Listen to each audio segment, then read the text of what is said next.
अजीज यानी इब्ने सुहैब से वो हजरत अनस रजी अल्लाह तआला अन्हु से यही मज़कूरा बाला हदीस नकल करते हैं। उनके अल्फाज ये हैं, अल्लाहुम्मा इन्नी अऊज़ु बिका। और शुअबा कहते हैं कि अब्दुल अजीज ने हजरत अनस रजी अल्लाह तआला अन्हु से एक बार अऊज़ु बिल्लाह के अल्फाज बयान किए।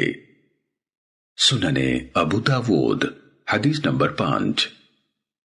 हजरत ज़ैद बिन अरकम रजी अल्लाह तआला अन्हु रसूलुल्लाह सल्लल्लाहु अलैहि वसल्लम से बयान करते हैं, आपने फरमाया, ये बैतुल खला जिन्नों और शैतानों के आने जाने की जगह हैं, लिहाजा तुम में से जब कोई बैतुल खला जाना चाहे तो ये कलिमात कह लिया करे, अऊज़ु बिल्लाहि मिनल खुबुसि वल खबाइस। मैं खबीस जिन्नों और जिन्नियों के शर से अल्लाह की पनाह में आता हूं। सुनने अबू दाऊद हदीस नंबर 6।